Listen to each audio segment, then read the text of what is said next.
of flesh and blood. And welcome to Tell Me Your Story, New Paradigms for a New World. I'm Richard Dugan, your host, and as always, it's a pleasure to come your way to talk to you about the various things that we discuss here on the program. That is bringing you basically choices and knowledge of those choices to help make your dreams come true. Today is no exception to the rule.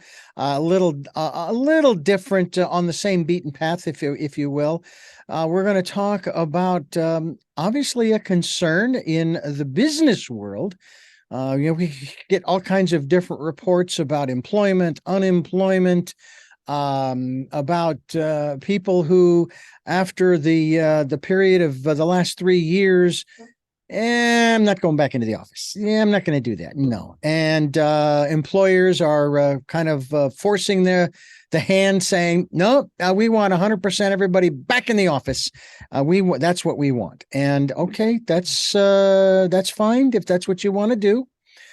But I wonder how productive that can be in terms of those elements. We're going to talk with a woman she's the founder and CEO of a company called Vertical Elevation, and she is a talent, equity, and leadership advisory expert, recognized for her proficiency in corporate leadership.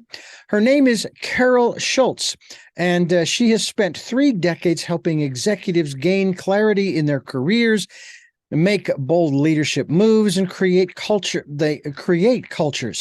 of performance. And she and her team have helped hundreds of companies from seed stage, pre-initial public offerings to publicly traded companies transform their organizations and create sustainable talent-centric cultures that run at maximum efficiency. She's the host of a very popular podcast, and that podcast is entitled Authentically Successful. She's also the author of a book that we're going to talk about as well, the concepts therein, Powered by People, How Talent-Centric Organizations Master Recruitment, Retention, and Revenue, and How to Build One. And I want to welcome you to our program here today, Carol. It's great to have you with us.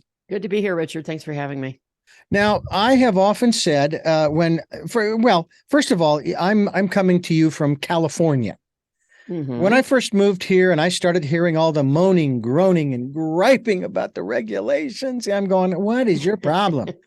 And then I began to learn about the regulations. Now, the first thing I have to say is regulations would not even exist today if companies from the beginning had done the right thing by their people. Well, amen.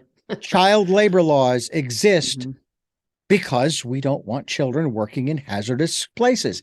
So if companies had been doing the right thing in the first place, there'd be no child labor laws. You wouldn't need them. Mm-hmm. Okay. With that being said, after moving to California in 2006, from Arizona, mind you, this is my analogy of the regulations specifically in California, because I don't know about the rest of the country. You're standing on a chessboard. You're in the middle of the board, standing on a black or white square in the middle of the board. And here are the rules.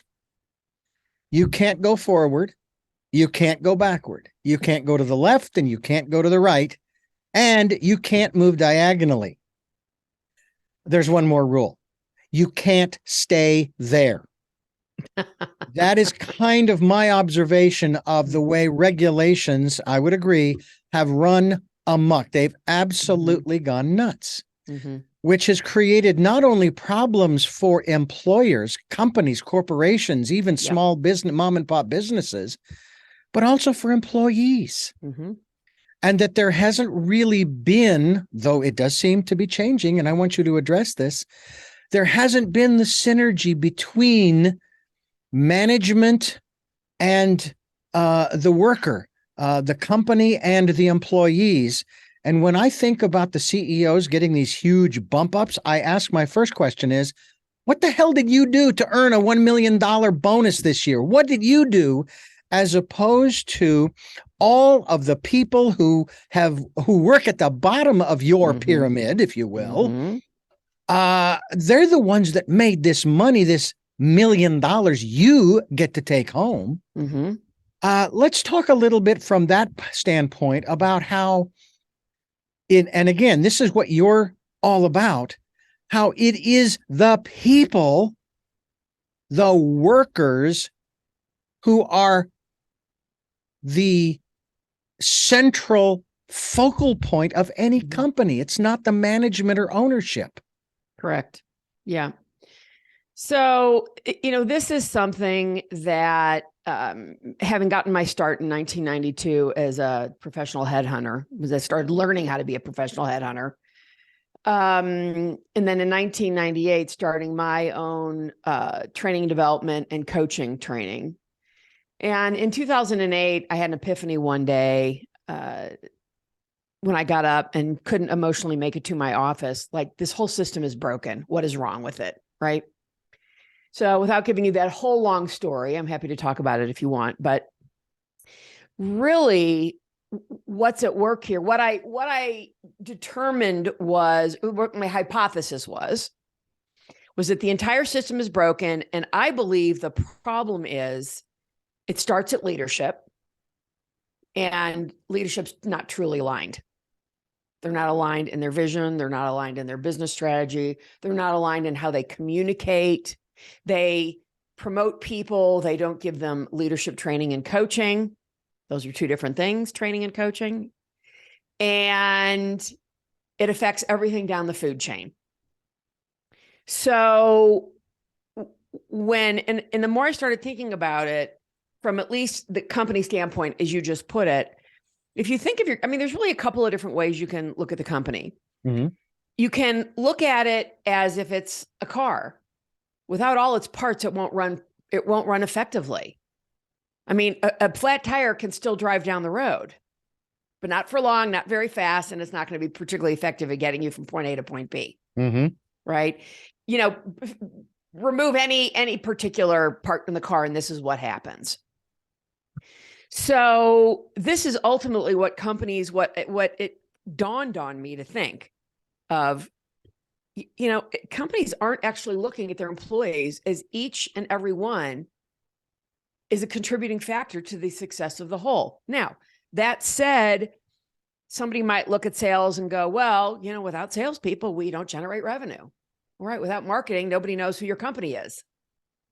Right. Without your software engineers, nobody's going to build anything for you, for the salespeople to sell. Without your AP and AR, your back office, right? Mm-hmm. Nobody's going to pay their bills. Right. You're not going to get paid for anything, and on and on and on. Without customer success, your customers are going to be pissed off and they're going to leave you. You're going to have churn. So we could go through every single department in the organization and make a case for why each is important. So, do CEOs, in $1 million, I might add, Richard, is low on the scale of how much, look at Wall Street. Right. I was just throwing that out. Yeah, I know you were. So, but I don't want that to go by without people realizing that there are many CEOs making 40, 50, 100 times more than their employees. Mm-hmm. Okay. And did they really steer that ship, right? Mm-hmm. In a way that they had them be successful? Right. I've worked for companies where they've had supervisors and managers, mm-hmm. but they were not allowed to do the job they were hired to do because mm-hmm. the higher ups are micromanaging. That's right. I will use a television case in point. Yeah. If you recall this program, WKRP in Cincinnati, which is right up my alley. When I was a kid. I've worked for stations with employees who were like some of the characters, but you had Mrs. Carlson, the mother of the manager, mm-hmm. and he wasn't allowed really to do the job. Andy Travis wasn't allowed to do the job that he was hired to do until push came to shove. And he says, look, you either let me do it my way or I'm out. I'm done. Yeah. And so forth. And I have worked for, a matter of fact, one station I worked for back in Phoenix. Yeah. I was hired, and I should have seen the warning signs. I was hired through the sales department. I wasn't hired as a salesman. I was hired as the program director, mm-hmm. but they hadn't fired the program director. They still had one. Mm-hmm. Well, you know what's going on there. They're going to fire him and they're going to put me in his place. Right. Fortunately, he knew what was going on. He and I became friends. He assisted and helped me to work through some of the issues and the hurdles along the way. And so at least there was no animosity between he and I. Right. And when they hired me, the general manager, treated me like I was his best friend. But a month later, after I was in the position, for the next 8 months, he treated me as if I had just killed his best friend. Yeah. And it wasn't until after, and are you ready for this one? In radio, when you are let go, there's no such thing as a severance package. Oh, yes. They gave me a severance package. Wow. And they said, we're downsizing. Well, they weren't downsizing much because they gave my salary to one of the other employees who was already working there. Yeah. Anyway, I found out later through some of the employees that worked there, they had done a little reconnaissance in file cabinets. And what they found out was that the owner at that time was using the radio station as a tax write-off and didn't want the radio station to get better and sound better. Right. Of course. Yeah. Horrible. So anyway, so I've run into that kind of situation. And of course they say, I don't know if this is true in business in general, that businesses are in business to be sold. Radio stations, that's the attitude that many people take, that, a radio station isn't necessarily there to make money. It's there to hopefully be sold to the highest bidder kind of stuff. It's like, well, then what's the point of doing this if it's all about the money? That's something I want to talk a little bit about in terms of what you do at Vertical Elevation. And verticalelevation.com, by the way, is her website. And her name is Carol Schultz. And you are listening to the program that we come your way each program. This is called Tell Me Your Story. I'm Richard Dugan, your host, and Carol, talk to us a little bit. Carol Schultz, who is the CEO and founder of Vertical Elevation. Verticalelevation.com is the website. We'll get to your book as well. About this aspect of, is part of what you teach and what you train and what you try to educate companies and organizations, et cetera, is that is as much as the dollar, the bottom line is important, you won't have a bottom line if you don't focus on the biggest investment that you have, and that's your people. Why your book is entitled Powered by People. Yeah, I mean, that's exactly true. It's, I interviewed a founder once for my podcast who said he was a customer-centric company. And, I thought, you can't be customer-centric if you're not talent-centric. Right? One drives the other. And that's really the lowest common denominator are your people.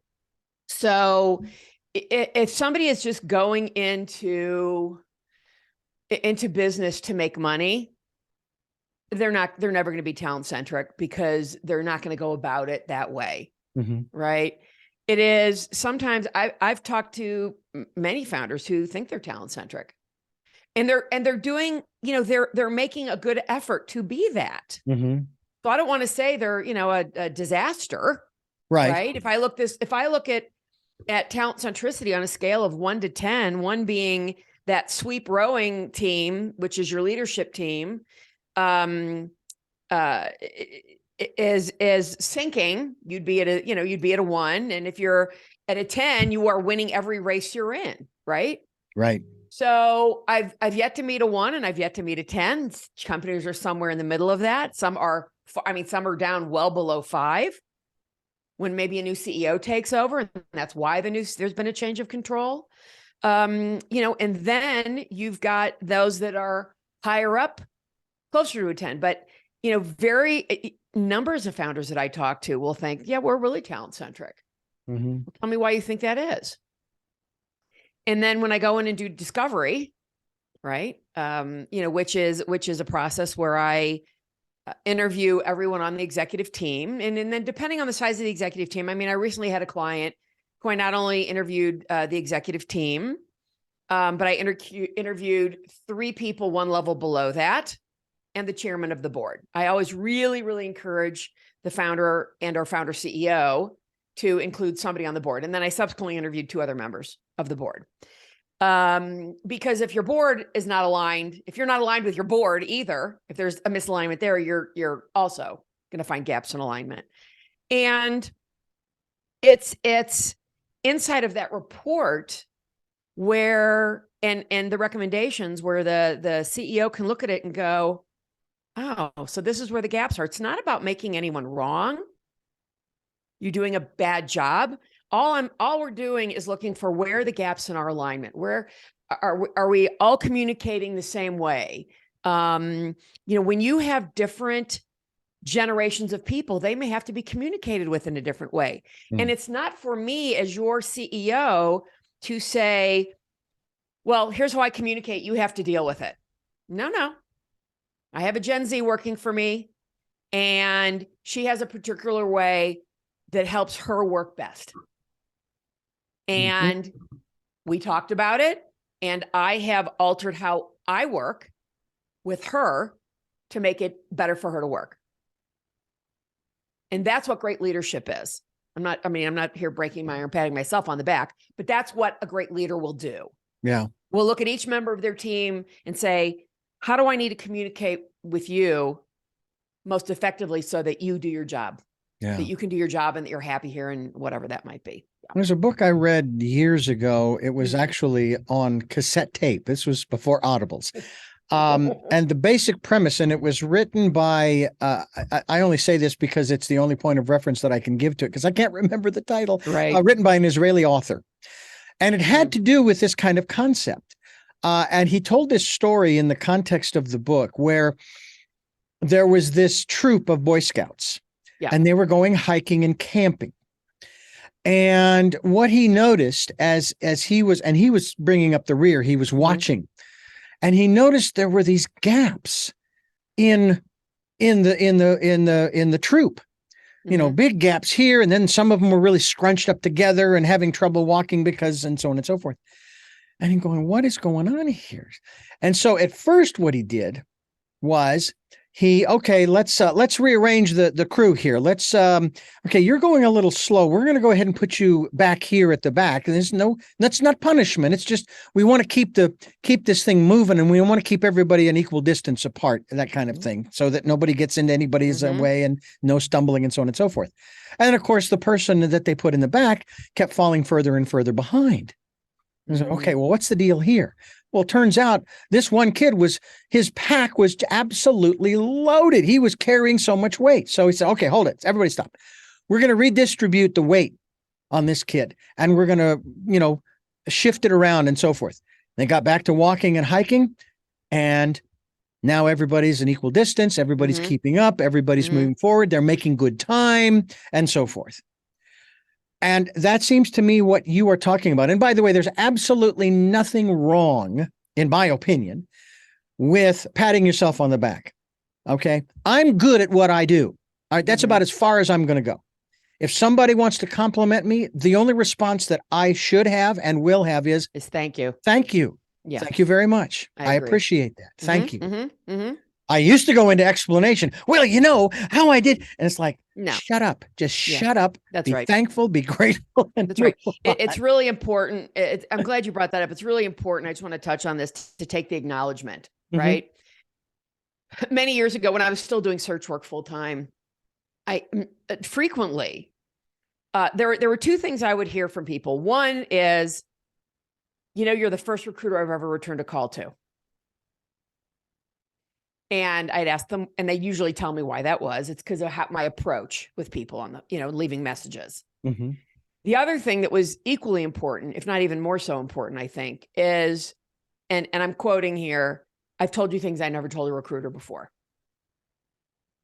And my only response to them is thank you. I cannot, that's a massive acknowledgement, because people lie to recruiters all the time. I've had founders say to me, what if my team, right? How do you know the team is going to actually open up and talk to you into discovery?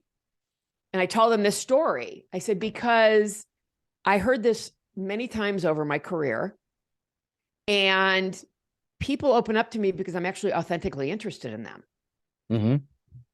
And when you show an authentic interest in really listening to what somebody is saying to you and being present in those conversations, people start to trust you. And I don't do it in order to get information out of someone, right? Mm-hmm. That's just manipulation. Yeah. Yeah. Right. I do it because I'm actually genuinely interested. And what drives me in my business is the opportunity to make a difference. So if I'm going to make a difference, I have to really be authentic. I have to listen. And I am not here to throw anyone under a bus.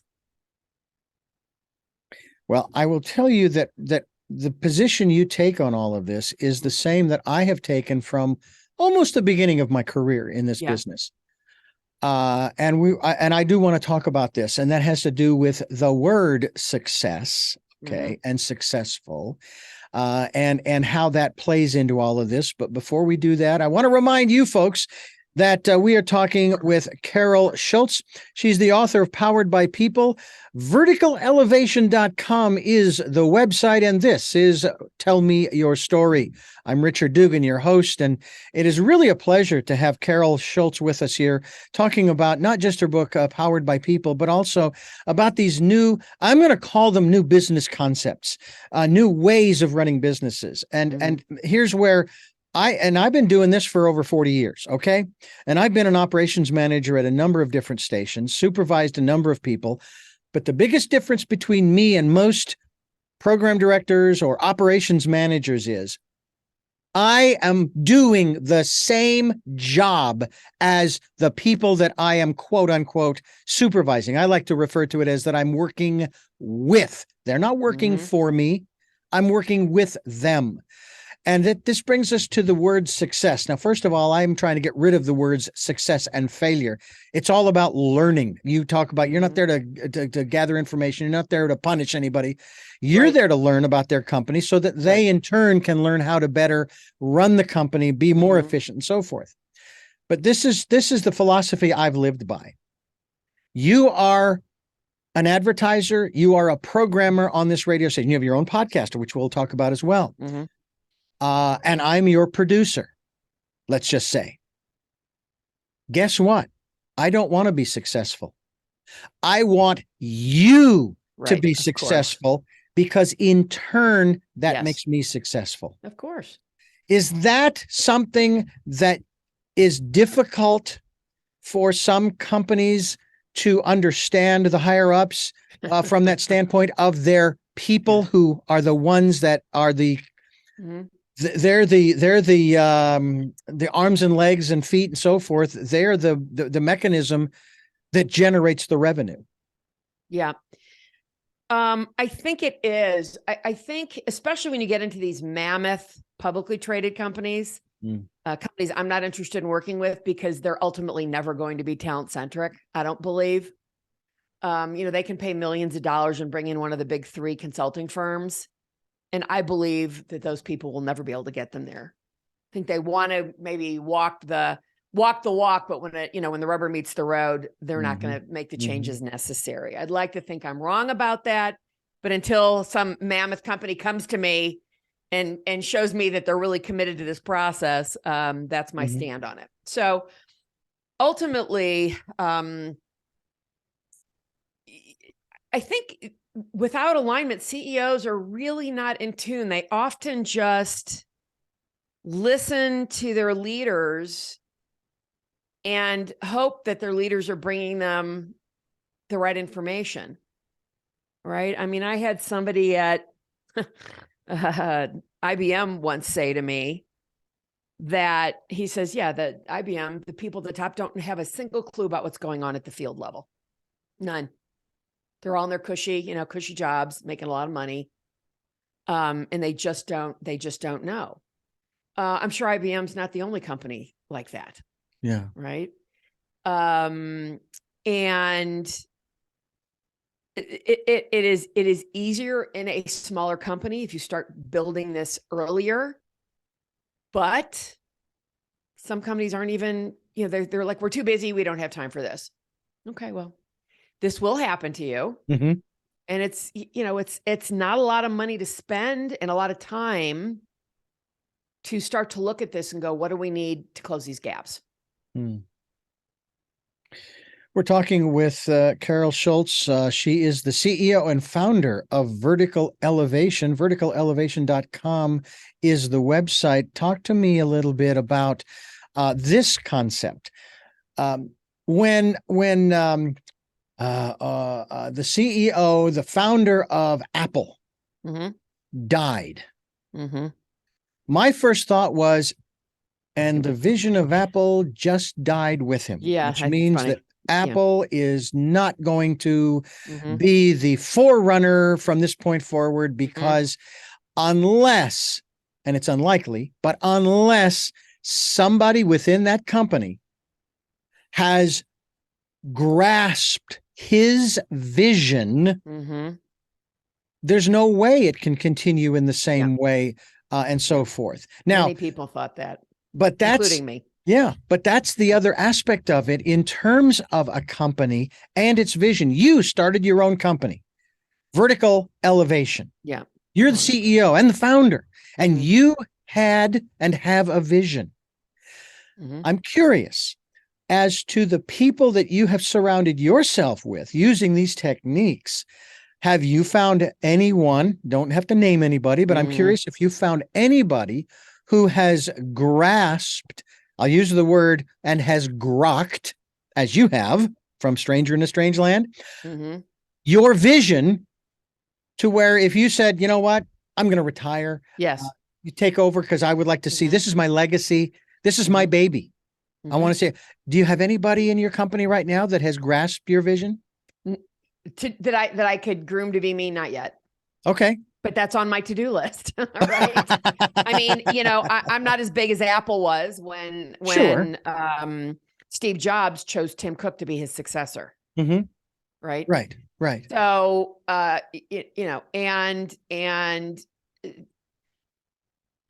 we all do that.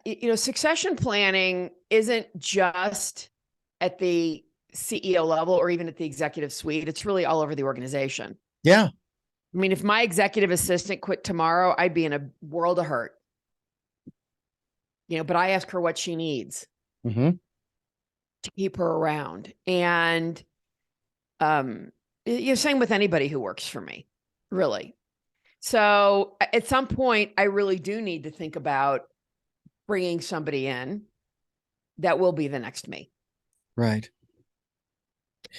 I know that, for example, for me, now I worked in Phoenix for a station for 15 years. I have been at the station here in Santa Barbara now for, I started out part-time, and I'll be going on 17. I'm on 17 years. Now that is unheard of, not only in this business, but in companies in general. Now we have some restaurants as well as other mom and pop shops where they've had employees for decades. Yeah. Yep. And it's and it's like, okay, are you having to continue working? Because if you don't, you can't afford to stay here. You can't afford to live here, et cetera, et cetera.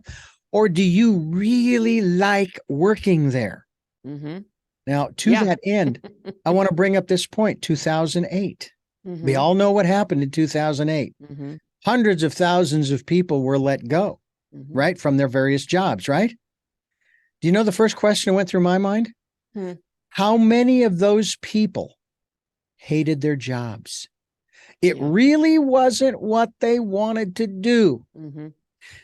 I would take it that that is part of your process in dealing not only with your, I'm going to call them co-workers, because I don't think you refer to them as employees. You all work together on your vision. They don't work for you in that context, regardless of what the tax papers say, what the paperwork says. Right. But what about that in terms of hiring people who actually not only want to be in your company, but also want to do the work that you're asking them to do? Yeah, that's such a good question. And it's both a complex and a really simple answer. The simple answer is in the interview cycle, asking people, like, what brought them here to your company? What has them interested? What is it going to take? What do they need to stay with you for the next 3 to 5 years, for example, or whatever that time period is? What do they need? Right. So these are things that over the years had never been asked. And this is part of this epiphany that I had, right? There's a quick story I'll tell you in my book. I was talking to a buddy of mine at a very well-known tech firm. I won't mention the name of it here on live though. And he'd been there for quite some time. I mean, he was a country manager. He was really high up the food chain. So as I was building this process and testing out my hypothesis, he says, well, we know how do you I said to him, how do you decide what you need in your field salespeople? Well, we've been in business, we've been here for X number of years, yada, yada, yada. And we know what we want. I said to him, and I quote, how do you know that person wants to come work for you? Crickets. We just sat here in silence. And finally he says to me, I don't know. That's a really good question. Right. And this is a conversation I had. I'll never forget it in early 2009. I had this conversation with him. And, people back then weren't ever thinking about asking those questions. Right. I've had founders I've worked with who've said to me, I have never talked. This is, again, when I was still doing full-time search work. I've never talked to a recruiter who looks at the business the way you do. And that's what ultimately drove me to thinking, this is not a recruiting problem. This is a strategy problem. Right. So ultimately, companies have got to start really realizing that without each individual person and what they need, and to your point, I bet some of these people hated their jobs. Yeah. I would say maybe 95% of them. Well, I mean, that's, who knows, right? It's exactly. We're pulling that out of left field here, and you could be right, you could be wrong. Who knows? I'm sure there was some truth to that in there somewhere, right? And it's because companies never asked people, what do you want to do? What do you want out of this company? Yeah. I recently read an article in Insider about some kid that's a driver for Amazon. Some young woman posted something on TikTok about Amazon's they have 3 cameras, I think, in every one of their delivery vans, so that they can see everything the driver's doing. Right. And there's things on speed. They if you unbuckle your seatbelt before you're in park, you get dinged for that. Oh. If I was horrified by some of this stuff. If you start driving before your seatbelt's fully buckled, right, you get dinged for that. If you pick up your glass and take a sip of water while you're driving, you get dinged for that. And on that same day, I happened to stop in somewhere, and the Amazon driver had just come in, and I told her I'd just seen this article, and she goes, well, I will tell you that a lot of what they've put in place has made me a better driver. And I said, that's really fantastic. That's the good news about that. I said, but how many of those people who decided that you would get dinged by picking up your water glass or your coffee cup while you were driving and taking a sip, how many of them don't do that on their way to work? That's what I want to know. Is this the do as I say, not as I do? I guarantee you some of it is that. Do as I say, not as I do. Yeah. And shame on Amazon in that case. Yeah. And I guarantee you there's other companies like that. Just like you were talking earlier about, company, the person that you replaced and the boss was your, BFF for the first month. And then things changed. Yeah. This is ultimately, again, I don't know anything about your business, but I certainly know, at least in the companies that I work with, I believe that companies are building to be successful. There may be some that are out there that they're not going to tell me that their exit strategy is to sell. But the greatest founders, when I have asked them, what's your exit strategy? They actually tell me, we just don't know yet. We don't know if we're going to sell or go IPO or just stay private. Yeah. They don't know. It's very interesting to even contemplate that aspect, because I really don't know what that means. But what I do know is, as far as going public, The original concept, for example, of the stock market, the original concept was, I'm a wealthy philanthropist, and I like the widgets that you make.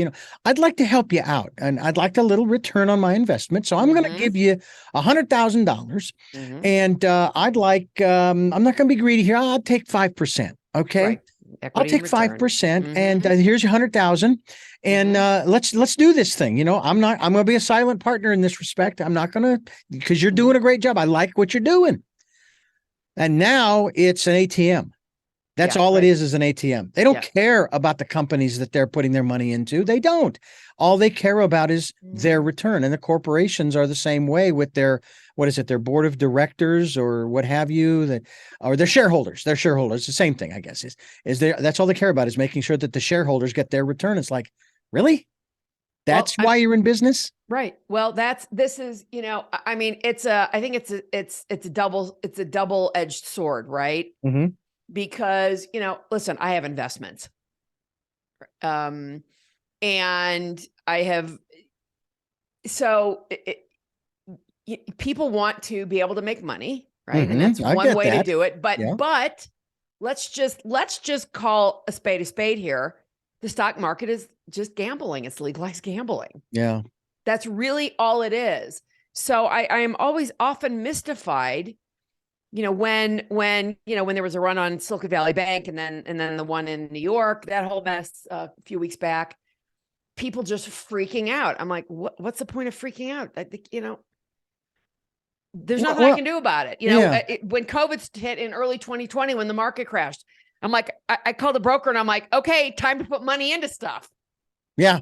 This is the best time to invest. But people completely overreact. And yeah, they do. So, this is, but the negative piece of companies IPOing is now they make their decisions based on the stock market, right? Mm-hmm. So the market starts to, and the 2009, 8-9 crash is the perfect example of that. Yeah. When companies laid off millions of people. Yep. Mm-hmm. And the vast majority, of course, was in these large publicly traded companies, right? Yeah. And isn't it interesting how their stock prices started to go up in very short order? Mm-hmm. Yeah. Well, that and the economy was still in the crapper. Yeah. But the reality is, when you take people off your payroll, your numbers look better. Yeah. By the way, the upside to that period of time, the upside was, the number of entrepreneurial ventures absolutely exploded. Yeah. And some of them are still some of them, I don't know how many, what the ratio is, are still in business today. Mm-hmm. During COVID, when everything was shut down, the upside was the entrepreneurial explosion that in many cases was spearheaded by the need on the part of individuals to help others. Mm-hmm. Yes, they made some money, maybe not a lot at first, but they were there, like the PPP, the masks and the protective wear and so forth. That was not that hadn't been stockpiled where they thought it was supposed to be and so forth. And so people, common folk like you and me, came out of the woodwork and said, hey, we're going to step up and we're going to help the medical community. We're going to help. Mm-hmm. And then you have to wonder why so many people have left the medical field. And this is just my observation. Yeah. My observation is that the general public was divided over how we were supposed to address this particular situation. Correct. And many who chose not to do anything exacerbated the situation, overloaded our medical industry, if you will, our facilities, hospitals, and so forth, showing absolutely no concern, care, or respect in any way, shape, or form for the medical community and what the people who chose to live by the First Amendment to the Constitution, I have a right. And again, I'm not passing judgment. I'm just saying, and I'm thankful for those people who would stand outside. I remember seeing these videos of the people standing outside of some of these hospitals at the shift change and applauding Right. our first responders in that regard. So that's just, you know, a sidebar thing. We're talking with Carol Schultz, author of Powered by People, verticalelevation.com. And the nice thing about vertical elevation, yes, it does take you to the penthouse and beyond. I guarantee you it's a good place. We're going to talk about the beyond here in a minute as we continue here on Tell Me Your Story. I'm Richard Dugan, your host, and Carol Schultz is my guest. Powered by People. I like the title as well as the subtitle. Tell me how the concept of the book manifested. Was this something that, again, comes from these 30 plus years of learning? As you were saying, you were testing out your hypotheses. It sounds like you wrote your thesis for your PhD. Probably not quite that hard. Well, tell us about the catalyst. Was there a particular moment when you said, I need to put this down into print? Yeah, there really was. You know, it's funny. An old buddy of mine in the search industry, this is back, I want to say in probably 2004, it might've been 05, but I think it was 2004, said to me, you know, Carol, I'm reading this book, blah, blah, blah. Can't remember what it is. It's been too many years. And, you know, you should write this book, you know, more than this guy does. And, you know, writing a book is not easy. Organizing it is not easy. It's very, very, very, very, very difficult, which is why there's so many people out there to help people like me to do it, right? To get it done properly. Yeah. And, you know, I have the intellectual property. I have I don't want to call myself a thought leader. I've had other people call me that. So that's, you know, that's why I say that. You know, I have the thought leadership there. And I finally started thinking, and I think it happened just as COVID was hitting 3 years ago, right? I just had this epiphany one day and I thought, I got to write this book. I've got to get this thing under control. I've got to start thinking about it, and started to put the process together of an outline. And it was, I mean, I probably should have written it sooner, but you know, shoulda, woulda, coulda, right? Yeah, exactly. You know, it's a big commitment. It is what it is. And that's the difference. It's a matter of wanting to do something and committing to doing something. There you go. Right? Those are distinctly different words in my book with distinctly different meanings. You know, want is, yeah, I want to do this. I want zillions of dollars. I want whatever I want. But that's not the same as being committed to something and then start taking the steps in the face of this didn't work, that didn't work. I just got a no on the phone. Oh crap, whatever negative thing happened, but just keep putting one step in front of the other and moving toward that. Right. So I finally just felt like I've got to get this down on paper and tell people, because I go back to people asking me on other interviews I've been on, you know, what is it that often brings leaders to you? I mean, it's a multitude of things, but often people say, I would say one of the most common things is we have a recruiting problem. And, you know, of course I ask them why they think that is and what their problems are and so on and so forth. But really, recruiting is a symptom. It is not the problem. Right. It is a symptom. And there are so many people out there. I saw a video just yesterday of somebody with no experience in what I've done for this many years, telling people how to recruit. And I thought, where in the world did you get that idea? What gives you have you just read enough articles so you think you know what it is? And there's all sorts of lots of people out there saying, I'm going to help you with, you know, we wrote an article about the whole, one of these most recent gimmicky words, the quiet quitting thing, right? Oh yeah. And we wrote it on all the gimmicks. And the point of the article is none of these things is new. It's just the media or somebody giving them a word. Quiet quitting, quiet firing, whatever that is. None of these things are new. They existed before I started in the business almost 31 years ago. So ultimately it is really getting people to understand This is not your problem.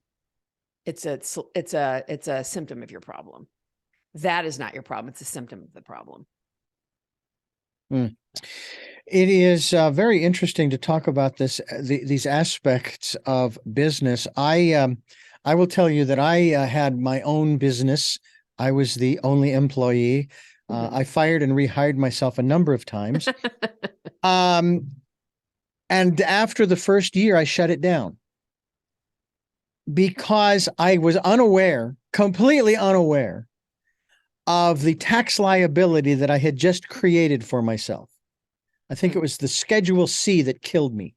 Yeah, well. I had never owed this much when I was an employee. I would always get money back. Yeah. I owed the federal government $3,000. Yeah. Because I was my own employee.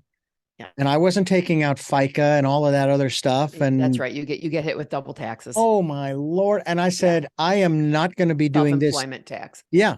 I will never do this again until I have the infrastructure, in other words, a CPA, a bookkeeper, what have you, who will take care of all of this. Won't do it. Yeah. I mean, that's just one element because, and that's the other thing too, in terms of entrepreneurial ventures. You know, I've seen a number of documentaries on this, and they always talk about how you need to learn about all of these different elements, including the financial part and so forth, whether you like doing it or not, you need to know and so forth. That's right. And I'm sitting going, but that's not why I'm going into business. I'm going into business to do this, because that's what I love doing. Yeah. But there are people out there you can hire that now you can deduct from your for business. That is correct. You know, that you don't have to do that because now you certainly want to be kept apprised of what's going on. And I would keep my hand in because, for example, with my bank accounts, and I don't have a business anymore, but with my bank accounts, I'm checking them throughout the day. Now, I'm not obsessive about it, but I have had my debit card. I went to a gas station and I pumped gas. And the next thing you know, my bank account is empty because there was a skimmer in there. Oh dear. But I checked it. I called my bank, my financial institution right away. We got it squared away. I got the money back, et cetera, et cetera. It actually happened twice. Wow. So, that's what I do. I want to talk about, I want to shift gears here a little bit. But before we do shift those gears and strip the transmission, I want to tell you folks, we're talking with Carol Schultz. She's the author of the book, Powered by People, How Talent-centric Organizations, that's TCOs, master recruitment, retention, and revenue, and how to build one. She's also got a website. It's verticalelevation.com. And you also have a podcast that we will talk about as well as we continue here on Tell Me Your Story. This is Tell Me Your Story. I'm Richard Dugan, your host, and I thank you so much for joining us here on the program with Carol Schultz, author of the book, which is Powered by People. By the way, Carol, I found it fascinating. This was back, I can't even remember how far back. It could have been more 10 or 15 years at the most. I was watching a news report, and it was coming from Texas, mind you. And I just, this again is nothing more than an observation. I'm not passing judgment.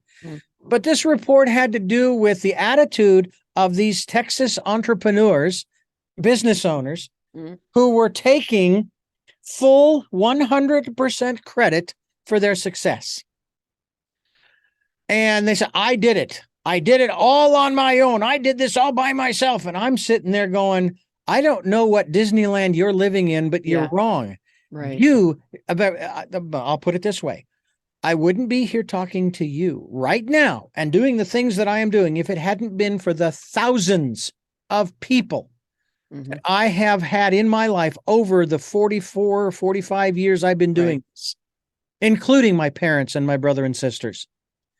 I didn't do this on my own. Yes, I'm good at what I do, only because of the support. When we are talking about somebody who wants to start a company, and by the way, would you agree with me that the folks that came over through Ellis Island and started the mom and pop companies, some of which are still around today, but now they're international, they're global companies. Who knew 120 years ago? Which is remarkable. I mean, that's great. The sustainability that they've been able to achieve. And then again, there are a lot that they've gone by the wayside. Of course. Let's talk about the soul, the heart of a company. And I think this maybe goes to the heart of recruitment, let alone retention. In terms of the powered by people, in terms of having the right kind of people, because I know that I'm sure you've come across companies that say, hey, if they've got a heartbeat and they're breathing, we're going to hire them, whether they want to be there or not. I just need a job, I just need a hand up and so forth. Talk to us about how you are able to tap into what the soul of that company is and determine whether or not that's a company that you can help, you can support, you can facilitate, you can mentor. Yeah, that's a fantastic question. I speak at length with the CEO before they hire me and before I decide to hire them, right? In return. And it may be several phone calls, several meetings ahead of time. And in those meetings, it's not dissimilar. I mean, the questions are different, but really the MO of those meetings is not dissimilar to the meetings I had with candidates as a professional headhunter, where I got to know people and what drove them. So this is the same kind of conversations I have with founders and founder CEOs. And asking them, really, and I asked these questions on my podcast, some of them, how did this idea come to you? What had you decide to start this company? What's the problem that you're solving? Why are you passionate about it? It's in those conversations where I start to feel like, is this person really serious about this? Right. Or are they just,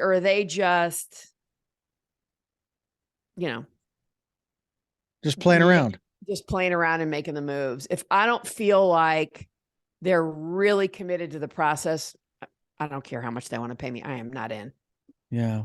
And there are a lot of people, a lot of businesses. And I've in fact interviewed founders on my podcast who said there was a point at which a number of them, in fact, said where they were taking business because they needed the money.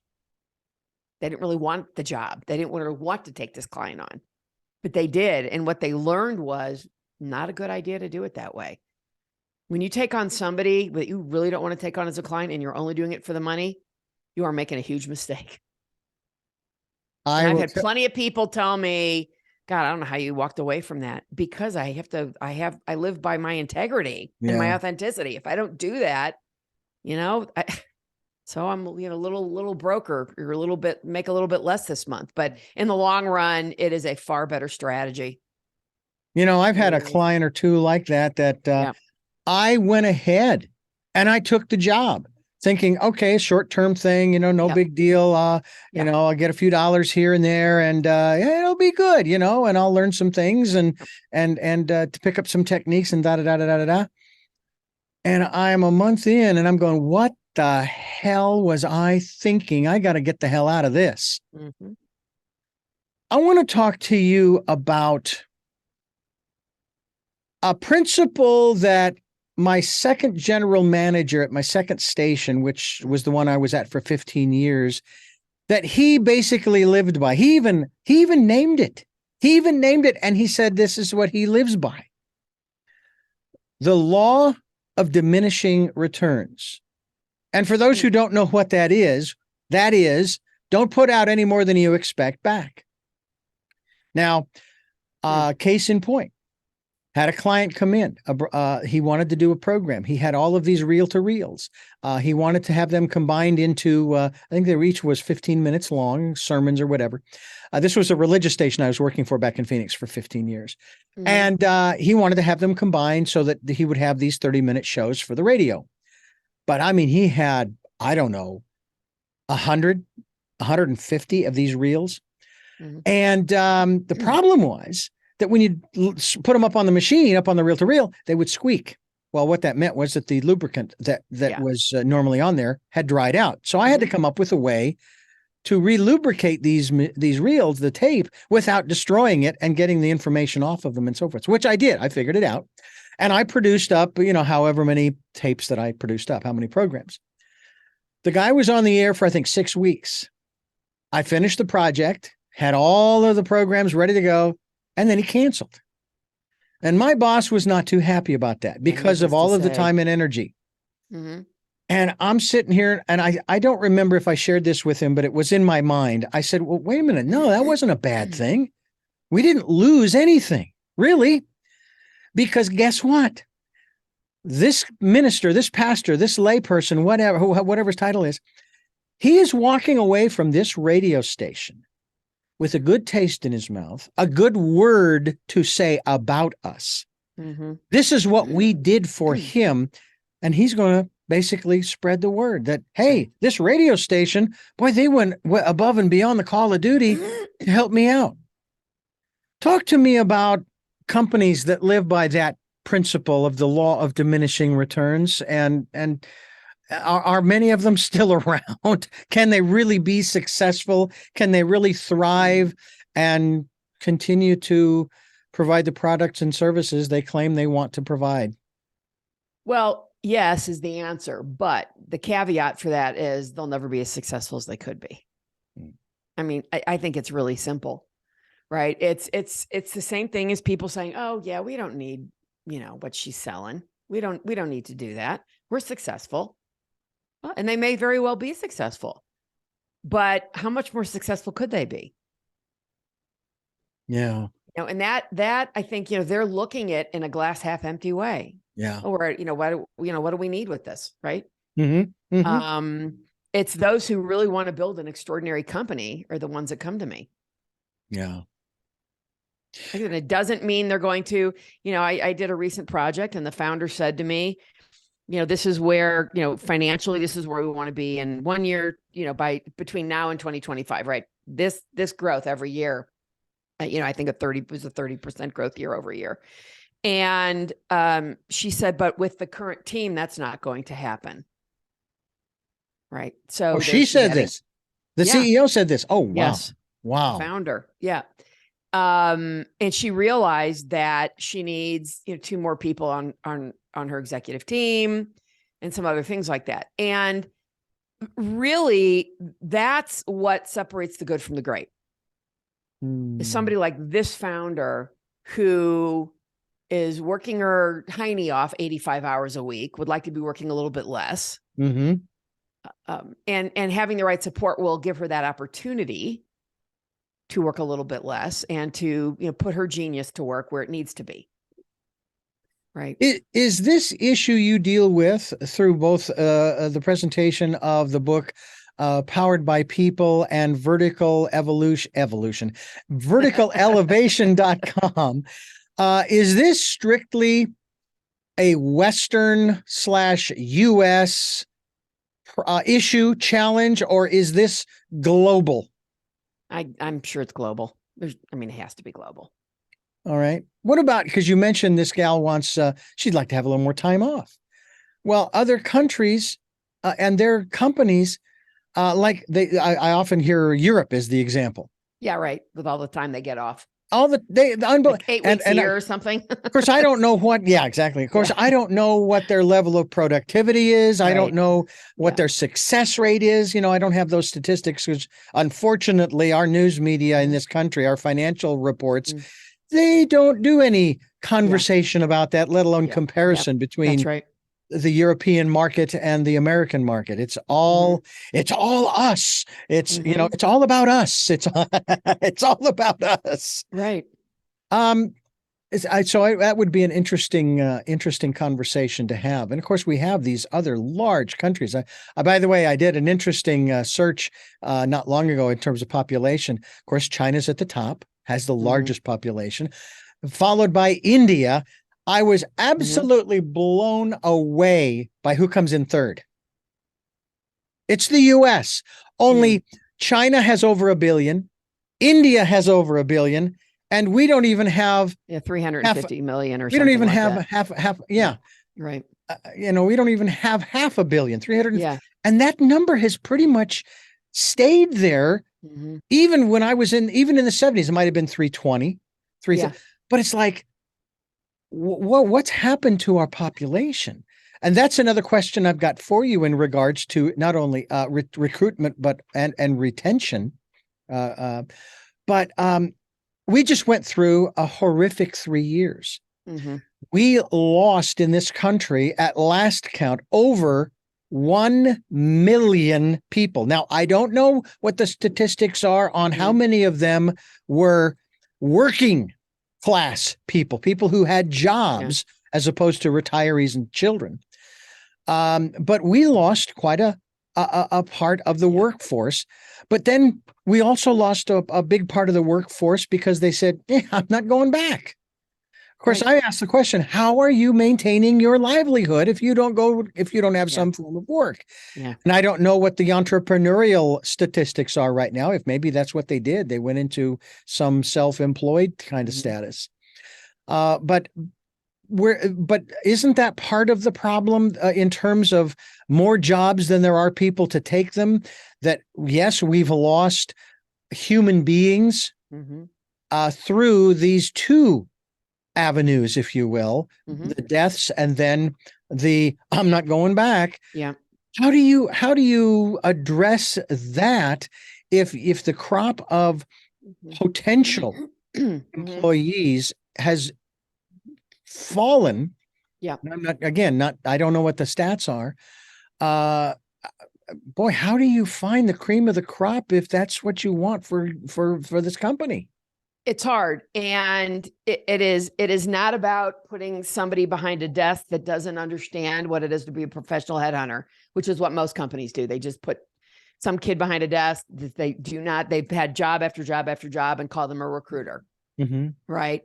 That's not what professional headhunting is. Posting a job and praying that you find the right people is not headhunting. That's post and pray. You may get lucky and find a few people. You will find some people, but the question is do you want to hire any of them? Right. And what ends up happening is, this is a problem. I was driving into town, I don't know, last week maybe, and noticed a sign out front of the McDonald's in town that they're paying $19 an hour. And I thought, this is the problem. Not that they're paying somebody $19 an hour. It's about time companies like these started paying a living wage. But what I wonder is that enough to entice somebody to want to go work for McDonald's? Yeah. Right. That's a company who I would assert is not talent-centric. They think that that's just the money that's going to attract the people. I have a neighbor who works for a company. It's a family-owned company run by a husband and a wife. They cannot keep people.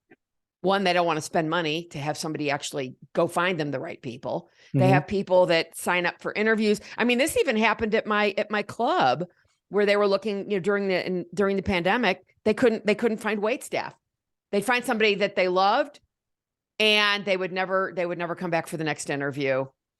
And they believed often it was just people saying, well, I just want to keep collecting unemployment. And this way I showed that I was looking for a job. Wow. Right. Wow. These are stories I actually heard from people. Now it's all speculation, but there is, I'm sure, some truth to that somewhere in the middle of that story. Yeah. Right. I was one of those fortunate ones. I call it fortunate. Yeah. I've been working for the last 3 years. Yeah. I would go into the radio station because we have a small staff. Our staff is so small. How small is it? I am here with two other part-time producers and the general manager. That's it. And the general manager rarely comes in, only because he can do what he needs to do from home on the computer. Right. Working from home. Why should he waste the gas? I don't disagree. Yeah. You can't just say to people, you talked a little bit about this at the beginning of our conversation. Yeah. companies saying, Twitter is a great example. I mean, an example that comes to mind. Not that I'm trying to beat them up, where Musk, got rid of 75% of the people and told the other 25%, you have to come into work every day now. Yeah. First of all, it's not, I interview plenty of founders that started their companies remotely before COVID because they believed in hiring the best people. My company has always been remote for the same reason. And I think that it is, the typical answer of anybody who's in any kind of sales is it depends. Depends on your company. Do you need people in every day? Do you need people never in at all? How does that affect our culture? What are we going to do to maintain a culture in a 100% remote society? Right? Yeah. Well, there's plenty you can do to, having that alignment will help you for one, but bringing your people in, think of all the money you're saving on office space. Yeah. Oh, yeah. In the middle of COVID, early on in COVID, when people started going home, I don't know if I was the first person to say it. I was the first person I knew who said it, where I thought that's going to be at the entire commercial leasing business. And when I say commercial, I mean for office space. Right. Exactly. Is going to completely collapse. Yeah. Oh, yeah. And I don't think it has completely collapsed, but boy, it sure has taken a hit. Yeah. I mean, it's not quite to the level of the empty high-rise apartment complexes in China. Right. They've got cities that are fully constructed and there's nobody living there. Really? It's amazing. Wow. Anyway, that's a sort of a sidebar thing. Yeah. Carol Schultz is my guest. I keep wanting to say power to the people. No, powered by people, and really the people who are running the companies. And when I say the people who are running the companies, I'm not talking about the people at the top. And I use the term pyramid because it's the best description. I'm not saying that they're pyramid schemes by any means. It's just a diagram. It's a good analogy. Yeah. But it's if you think about it, it's the people at the bottom, the widest part, who are holding up that pyramid. That's correct. That really should be getting now. But there's another element that I was 15 years old when I thought this. Okay, 15. Now I was a paper boy delivering newspapers, and the only way that I could increase my income was to increase subscriptions. And I never have referred to myself as a salesman, despite the fact that my father told me, Richard, you could sell ice cubes to Eskimos, okay? And nothing disparaging to Eskimos, mind you, just that's what he said. Yeah. And so I was delivering upwards of 100 newspapers a day in apartment complexes. I had this string of apartment complexes I could bicycle through and just deliver. Oh, it was great. Anyway, but I started thinking about this in terms of getting a full-time employed position. Hourly rate or salaried. Okay. You get somebody who comes in and they're there for about a year and a half. And, hey, I'd like a raise. Okay. All right. We'll bump it up a little bit. Okay. They've got to somehow come up with the funds to do that because they're working on a limited budget based upon their sales. And so now they're going to either have to raise the prices or they're going to have to sell more, or maybe do both. Then another year and a half goes by, same scenario, boom, boom, boom. And it just keeps going on. And this person stays there for 10, I was at this place for 15 years. I will tell you that I started out at the time in 1980 at minimum wage, $3.65 an hour. That was minimum wage 43 years ago, ladies and gentlemen, $3.65 an hour. Do you know what I was making when I left in 1995? Later. Yeah. $7.65 an hour. Yeah. Barely double. Yeah. And I did ask for raises on occasion. Didn't always get them. Always being given the excuse that we just don't have the rev. We don't have the, blah, blah, blah, blah, blah. So I started thinking about this, but this was at the age of 15. Our economic system isn't sustainable.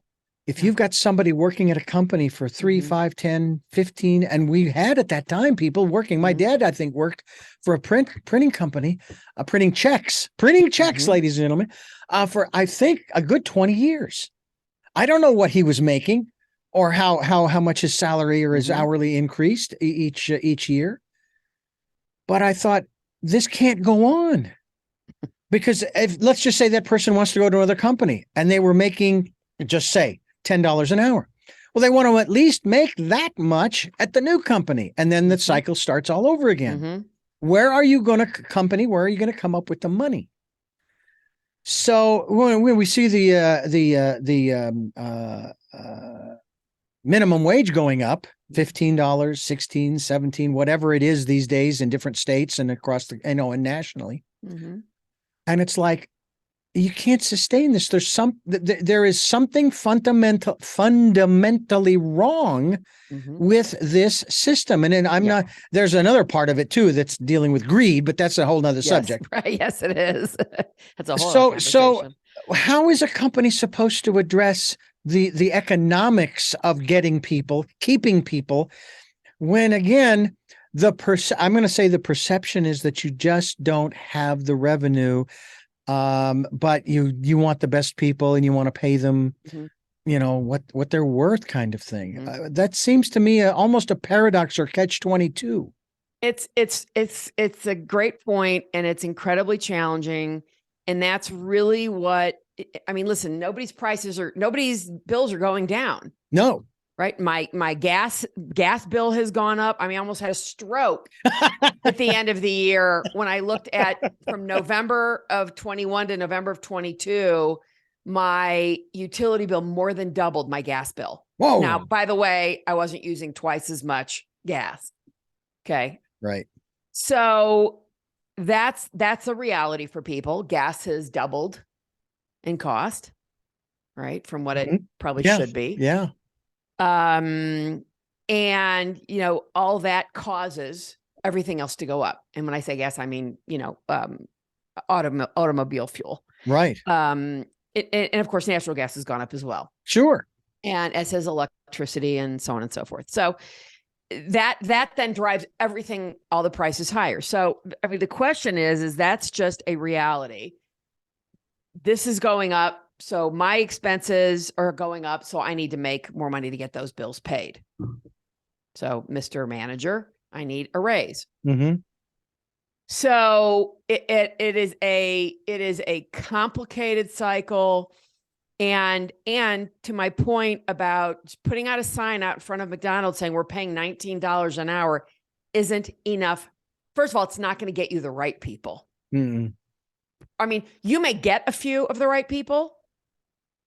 You have somebody who got laid off somewhere else or whatever, but I promise you, mark my words, it ain't going to get you the right people. Yeah. As a whole. As a whole. No, I get effective strategy. Yeah.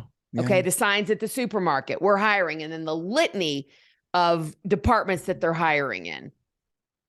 And I guarantee you it's because they have people, they do not have a good talent strategy. And they've got some kid working in recruiting that they hired from, HR. That's a whole other story. HR and recruiting are two distinctly different businesses. They have no business being associated with each other. No, they don't. And I've written a good bit about this. You want to read a great article? We had an article. It's on my website in Fast Company in January, exactly about this. And I talk about it a lot, but the executives don't understand. Why can't we find people? Because you've got talent underneath HR. HR doesn't have a clue about what professional headhunters are. And then you're hiring kids and paying them who knows what and going through, well, we're going to have everybody do a video interview, one-way video interview. And I'm like, who's coming up with this crap? Yeah. Because somebody, designed a technology to the one-way video interview. And I'm like, this is not effective. This is not human interaction. No. And I think most of these places hopefully have gone by the wayside. Yeah. I know that hire people. Yeah, I know that as far as HR is concerned, I'm the operations manager here. I've been the operations manager at other stations. We've never had HR. I've had long, intensive meetings lasting hours, where I would discuss with myself the ins and outs of what was appropriate, inappropriate, and I better behave, or I will be reprimanded, and just have some fun. But at the same time, I also find that HR is a hindrance. And I thought HR was supposed to be there for the employees. Yeah. And I will tell you that there was an incident where, and I know of this incident, where an employee was overheard muttering under their breath some rather profane words about their supervisor. She was an effing bitch. And was written up, was called into HR. This was something she said to herself. She wasn't talking to someone else. And then, and I just happened to be in the meeting at the time. Okay. I just happened to be there. Right. So I asked HR this question about the department this person was working in. I said, the company, the overall company, what's the turnover rate? What's about maybe 5, maybe 6%, which is really low. Which is low, which is not bad. I think, what is it? Average around it's 10? Very, it's good. It's, companies should strive to have over 90% retention. So that's okay. So 10% over turnover. I think maybe it's closer to that. Anyway, I said, okay, let me ask you, what is the turnover rate in that department where this person worked? Good question. It was over 40%. Yeah. Now, bad. Then I asked, why? Why is the supervisor who is working there, who had been there for several years, why is that supervisor still there? Well, we've known about the problems with this supervisor for a long time, and we've been working with her. That makes me crazy. Well, it turns out, and again, I have no evidence of this, but it turns out that the reason why she's still employed is because she's a minority. Now, I am not disparaging minorities. No, I know you're not. But where's the line in a company? Maybe we can set HR aside here and just talk about the CEOs and the hiring staff. Yeah. When it comes to hiring people, because I've always thought, wouldn't it be better, remove the name off of a resume, just put a number.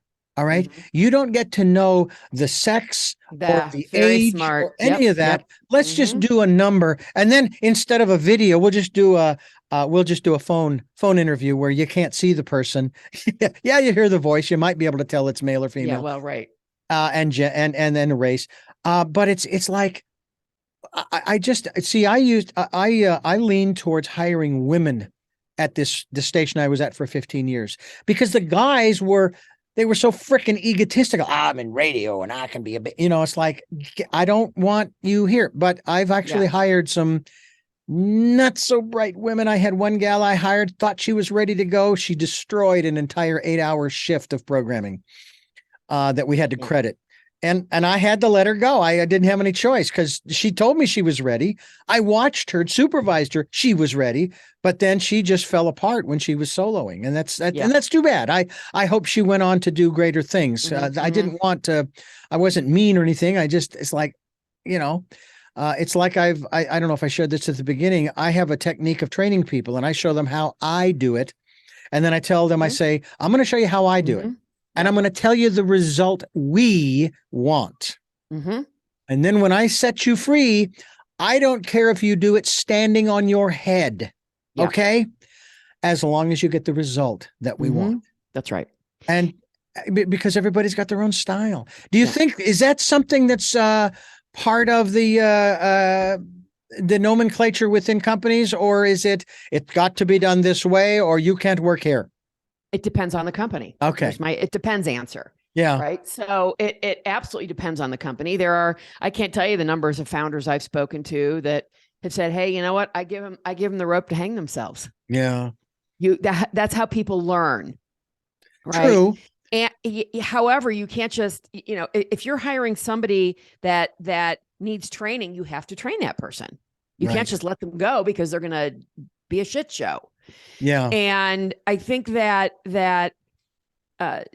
each company is different in how they do that. I think if companies, I'll never forget a number of years ago, Ripple came out with a new, which is a pea plant-based, milk. Mm-hmm. They came out with a product called Barista Style, which steamed like real milk. Mm-hmm. Right? I've never found a product that can steam like milk other than milk until Barista. Barista, unfortunately, was not a success, which was very disappointing to me. But Target was the only company that was selling it. I don't shop at Target. I don't like Target. They should just have stayed a general merchandise company, in my opinion. The fact that they have a supermarket, they don't know what they're doing. I would go in there. I would say, I thought you guys were carrying Barista. It was the only company that carried it when they first started. Yeah, well, we just ran out of it and I'm not allowed to order anymore. What do you mean you're not allowed to order anymore? Because I'm not allowed to. I'm only allowed to buy, this is the dairy guy. I'm only allowed to buy actual milk. I can't buy any other products. And I thought, who's the idiot that came up with this process and this system? Yeah. Having your guy that's running dairy not be able to order new product when they're out of something. Yeah. It goes back to what I said before. Why are you hiring people to do a job and then you don't let them do it? Well, right. And that's I wanted to tell that story earlier, but it came up now. So okay, good. I think that I'm trying to go back to your original, what we were originally just talking about at this point, because there was something else I wanted to say. In terms of the hiring of people, and now I'm trying to remember myself the process of in terms of the HR issue, in terms of having, especially in this case, having supervisors that don't have a clue as to what they're doing. So you're talking about the person was a minority, and that's why the person was still there. Yeah. I wanted to say a little bit about diversity, equity, and inclusion. I have a very good friend. I was just in New York on business last month, who came in, and we came in to meet me for drinks. Somebody I'd worked with a long time ago, and she went from headhunting to HR, but she learned all the HR. She went to school for it, so she can do both. And she's the HR person who is not your typical HR person, because she has a headhunting background and she knows what it means to be a professional headhunter. Mm-hmm. So she's just fabulous. She went into DEI. And we were talking about it, and I said, and she is a minority herself. She's a Black woman, and I said to her, "Here's my issue with diversity, DEI. So many people, and I don't believe she is doing this, but many people look at it as we need to do it to check a box. In fact, I know she's not doing it that way. Yeah. This is my problem with DEI, is they're often doing it to check a box. That is not an effective strategy. You have to look at the diversity from the standpoint of are we looking for more diverse people? And that's just, the reason you want a diverse staff of people is so you don't get groupthink. Mm-hmm. That is the best reason for diversity. Yeah. I don't believe in it for checking a box at all. Yeah. Okay? By the way, I got into big trouble with one of my coworkers back at the religious station. Mm-hmm. We were very good friends. She was a really nice gal, and we were chatting away, and there was this one programmer that would come in at midnight. They would do their own music show for 2 hours, and they were from Mexico, but they would come in suits. And they exuded what I thought was arrogance. And I was sharing this with, no. That's not arrogance. That's confidence. They are confident and so forth. And I said, okay. Oh, wow, really? So where in Mexico are you from? And she says, I am not Mexican. I am Spanish. To which I apologized. I apologized profusely. Mm-hmm. We still got along just fine, but it's like maybe that's one of the reasons why you don't ask. And I wasn't saying this as her employer or her coworker or her operations manager. Mm-hmm. We were just having a conversation as just two people. Mm-hmm. But that's the other thing too, is we make preconceived judgments, if you will, about people, mm-hmm. whether it's based upon their ethnicity or their gender. Mm-hmm. And it's like, don't do that. And so when she shared that with me, I'm going, wow, I wish I'm pretty confident individual, but wow, these guys came in there and they were ready to go, and this was on a little 1,000 watt AM station in Phoenix, right. Arizona, Yeah. that broadcast from the transmitter site out in what was called Tolleson, Arizona, which was a small town in West Phoenix, in the western part there.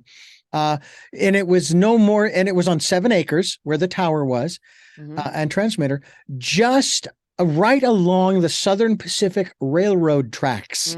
That's how far out it was then. Sure. Okay. And these guys would come out there in suits. I mean, these guys, it's not TV, but boy, they came for TV.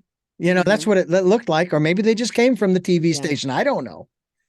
So I thought, I need to take a lesson from these gentlemen, to me, that's another thing too, is that the management and ownership, they need to, by the way, with that being said, what is your thought about this? I think it's a great television show, Undercover Boss. I've never watched. I think I maybe watched it once years ago. I think that maybe twice. And it's been years since it's still on TV. I believe it is. Yes. Yeah. Okay. I think it's a great idea, frankly. Yeah. But I have to wonder if the change is permanent. That's what I wonder. And I can't make a comment because I don't watch it. Yeah. I think I maybe saw it a couple of times early on. But the concept. Yeah. I think that if companies were talent-centric, that would not be necessary. True. Right? I mean, it would remove the need for a show like this. All that show is doing is confirming everything I'm saying. Companies are not talent-centric. The CEO has no idea what is going on at the ground floor. Excellent point. None. Excellent point. They're not talent-centric. Yeah. And like you said, they're probably making a lot of money for their business by doing it. And, and it gets good press, right? But if the company would just look and think, I'm going to bring in an expert and we're going to really make the commitment to do this, because just because the CEO has this epiphany doesn't mean the whole executive team has this epiphany. Correct. That goes back to the whole. Now, that's right. Goes back to the alignment issue.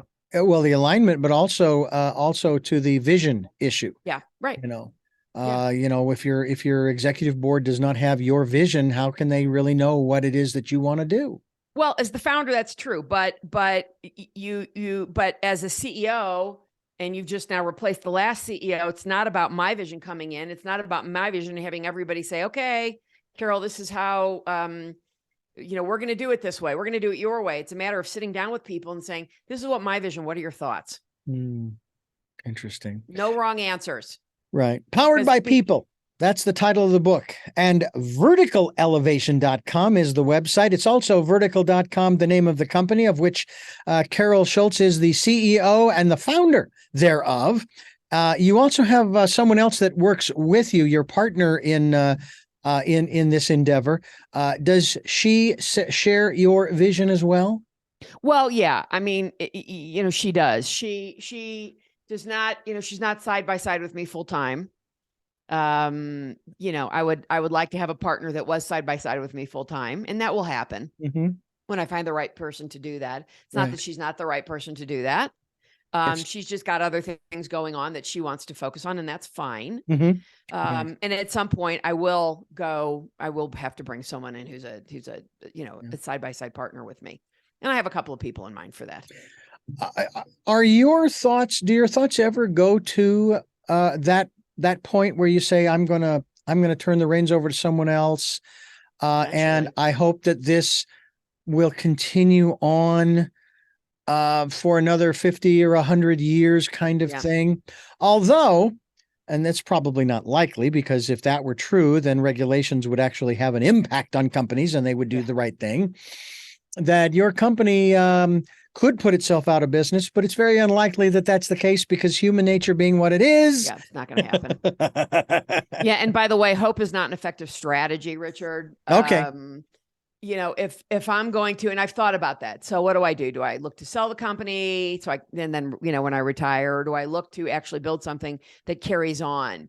My fear about selling it is the person that I sell it to. Well, of course I would qualify all that. Mm-hmm. Are they going to take it on and take the reins and do it the way I want it done? The way I know it should be done. Well, anybody who buys your company should be hiring me as the CEO to stay with them for probably the next 2 years to make sure that happens. Yeah. And I would never sell my company to somebody who I wasn't convinced was committed to this process. Right.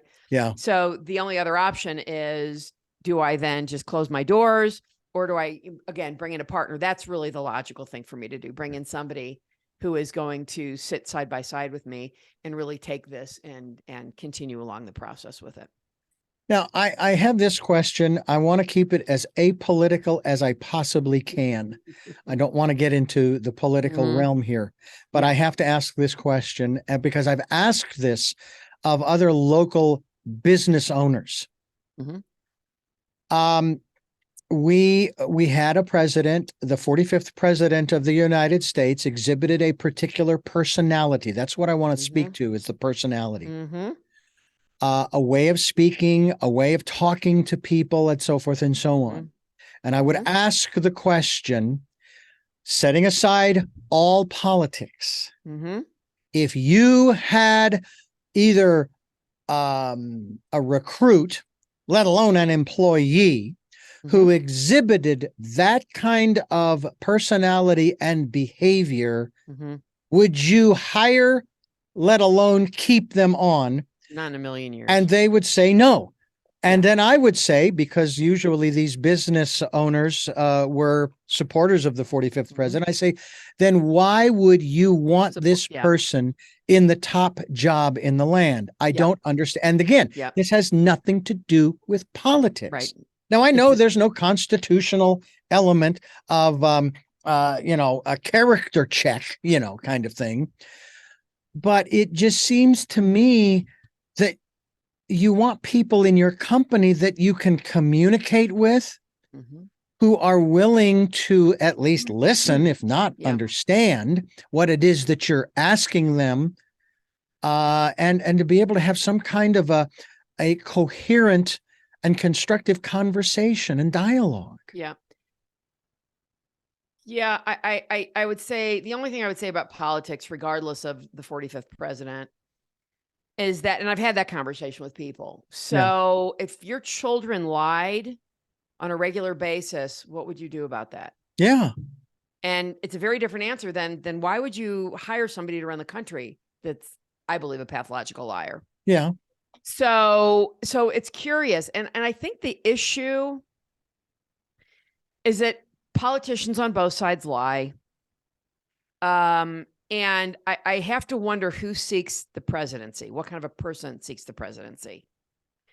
Because in politics, whether it's the presidency, whether it's the Senate, whether it's your local county commissioners, doesn't matter. Yeah. My county is growing out of control. And, finally people are standing up and fighting it at the county level. Those of us who do not live within city limits. And what's somebody said, well, I said, you need to relook at who you're choosing for our 3 county commissioners. And I'm in a red county. My county will never hire a Democrat. We'll never elect a Democrat. And the people say, well, I'm not voting for a Democrat. I'm saying, then you have no right to complain about the growth in the county. There you go. You're in the pockets of the developers here in Douglas County, Colorado. I'm happy to say it on the radio. And if you don't like the growth, you better start choosing a different politician that's going to run for our county commissioners. Yeah. One of our county commissioners' wife works for Richmond American Homes. Now, if that's not a conflict of interest, I don't know what is. Yeah. But the point is you really have to start looking at, there's something odd with politics that I believe we are a nation of sheep on both sides. Yeah. Yeah. And we are looking for a panacea of which there is none. None. No. That's the problem. That's why I believe 40% of the state of Colorado are registered independents. Yeah. I happen to be a proud one of those. Yeah, as am I. I'm Yeah. a registered independent. I hate both parties. I wouldn't associate Yep. myself with either of them. I Well, think there are pluses and yeah, minuses about both of them. sure. I'm with Will Rogers. I would never join a political party that would have me as a member. Yeah, right. Exactly. Yeah. What a brilliant guy he was, huh? He was indeed.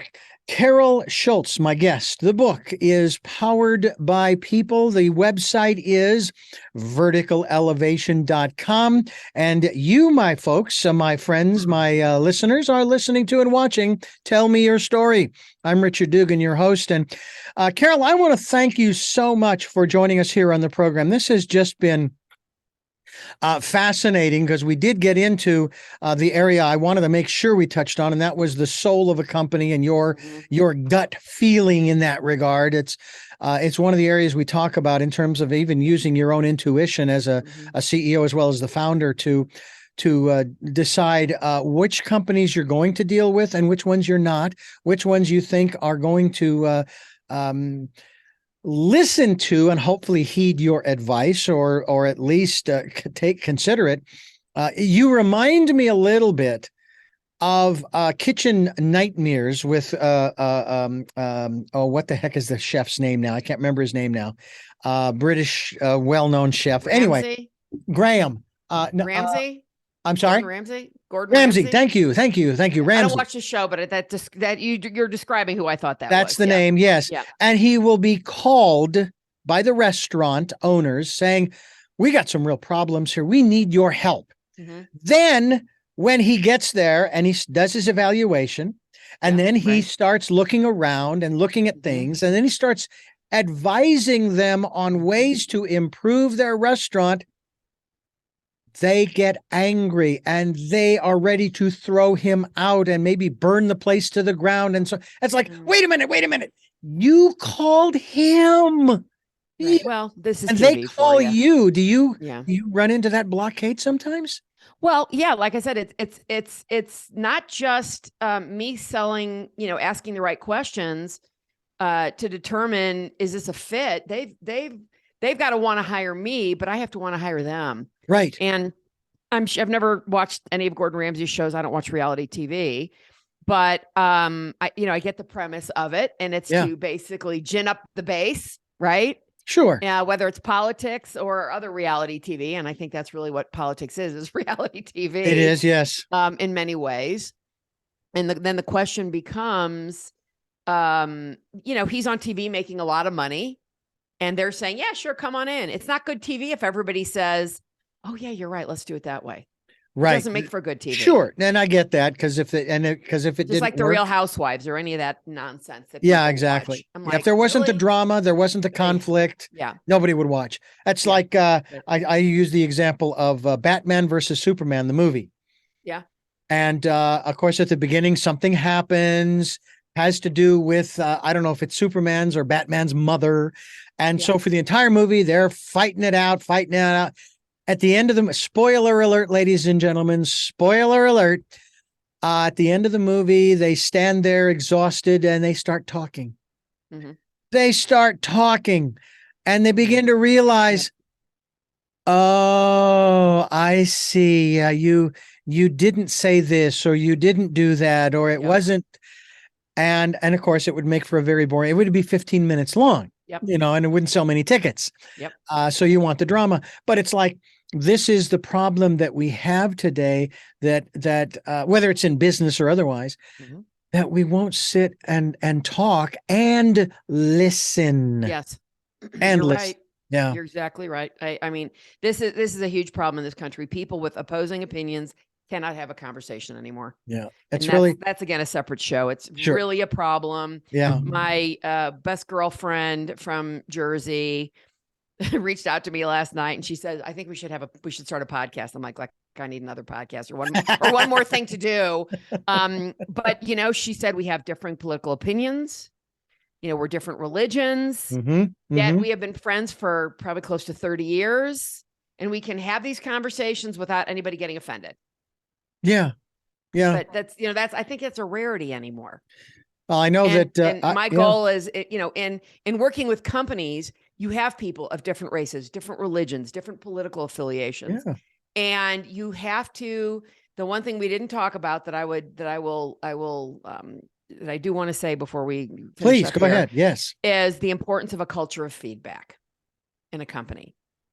And that culture of feedback means anybody can go to anybody at any level and have a conversation with them without worry for any kind of negative repercussions, whether that's a peer, a supervisor, or a subordinate. You can't just say we're going to build a culture of feedback. CEO can't just say that. Yeah. They have to explain, what does that mean? Mm-hmm. What does it look like? And they have to keep demonstrating it. Yeah. Because people are going to be like, yeah, I don't buy that BS. That's not going to really happen. So you have to reinforce it, and it has to come from the top. And as you start exhibiting that and explaining, I want your feedback. Mm-hmm. I want it because it's going to help me be a better leader. It's going to help me be a better coworker. Whatever that is, I consider it a contribution. Yeah.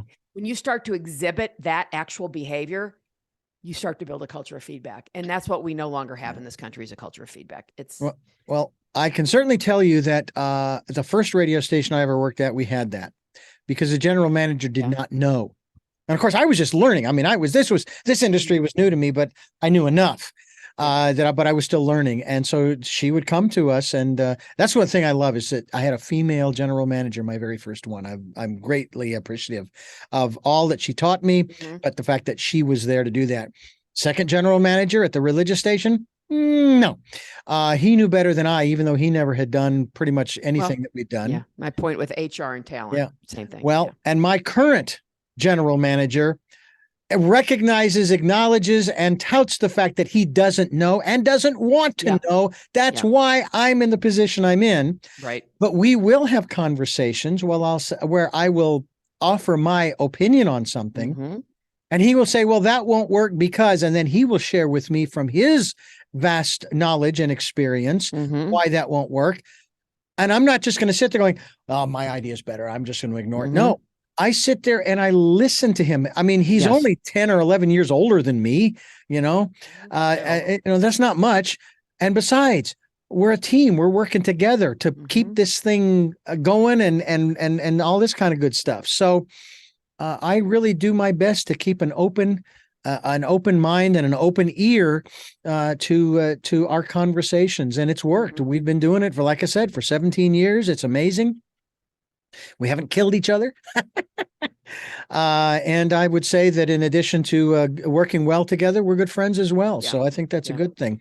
I again, thank you so much for being with us. I do have 3 final questions that I ask all of my guests, and I want to ask you those questions before we wrap things up. But first, I want to thank you for listening to and watching Tell Me Your Story. New Paradigms for a New World. We are giving you choices. We're giving you lots of choices on this program, and knowledge of said choices. For example, the book, Powered by People, as well as the website of verticalelevation.com. We certainly hope that you'll go to the website and also order a copy of the book as well. But we're here on Sundays at 7 a.m. and 7 p.m., Monday mornings at 1 a.m., and Wednesdays at 9 a.m. for our special edition of Tell Me Your Story. We stream live at those times at richarddugan.com, and we podcast on SoundCloud, iTunes, TuneIn Radio, Spotify, Stitcher, Player FM, Blueberry, iHeart, Amazon Music, and many other locations on the internet. And I also want to thank those who have been reposting our interviews. I really do appreciate that. I can't do it all. I'm a one-man band, so to speak, and I am playing a multitude of different instruments fairly well, but there's always room for improvement. We are also on YouTube, where you can listen to and watch these interviews. We certainly hope that you'll subscribe, but even more importantly, click the notification so that when I post a new conversation, you'll know that it's up there and you can listen to it. We also ask that if you can support the work that we are doing financially, we would greatly appreciate that. We have a PayPal account. It is there for your security as well as ours. Whatever amount you want to support us with, we are grateful for that. Thank you, thank you, thank you to those who have helped and those who will. And also use the email richard@richarddugan.com when you go to PayPal to let them know whom you are going to send the funds to. We thank you again for that. And we also ask you to take time during the decade of perfect vision, to go within and listen to that still small voice. It's going to guide you. I mean, certainly Carol is here to guide you in your business too, but you can also just sit quietly and, yeah, Carol's right. Do that. Do this. Do the other thing. I mean, you're not going to go wrong. That's where you get 20/20 vision is in that quiet, peaceful, still calm place. With all that said, we now go back to our final three questions. Mm-hmm. And the first of those questions is, who is Carol Schultz? Gosh, how much time do you have? Who I am is a person in both my personal and my business life who's not here to blow sunshine up anyone's skirt. Anybody who knows me would agree with that. That's not everybody's taste, right? Mm-hmm. And that's okay. And I'm somebody who loves to spend time outside. I have horses. I see them whenever possible. And I've got a mare getting ready to deliver here in about 2 weeks. Oh, my. Yeah. Wonderful. Very excited to see her first baby. So I garden. Yeah. Skier, all kinds of fun stuff here. What is your life's purpose? Well, I really believe as I said earlier, to be able to make a difference, whether it's in my personal, professional life. I mean, that's what drives me professionally. Mm-hmm. But I think even in my personal life, I volunteer for an animal rescue. I think my life's purpose is to make a difference and to give back where I can. A lot of people don't give back. They should. Yeah. And finally, what was your best day? Ooh. God, I don't know. There's been a lot of them. I remember when I was 21 years old, my mom flew up to Missoula. I went to school did my undergrad work at the University of Montana, flew up and surprised me for my 21st birthday. Oh, Spent wow. the weekend with me. That was a really great time, but there's been so many things. What's my best day? Being out in one of our beautiful forests on a horse. Those are all my best days. Very cool. Very cool. Well, I want to thank you so much for being here with us on Tell Me Your Story. I wish you much success in the work that you are doing through helping companies to make the shift, make the changes that will make them, their employees, and even their customers successful. And we thank you for sharing all that you have with us. Yeah, pleasure to be with you. Thanks, Richard. And I thank you for listening to and watching Tell Me Your Story. New paradigms for a new world. We are giving you choices and knowledge of those choices to help make your dreams come true. Until our next broadcast, podcast, videocast, love to lull. Jeanette, I am listening. And Dad, be happy.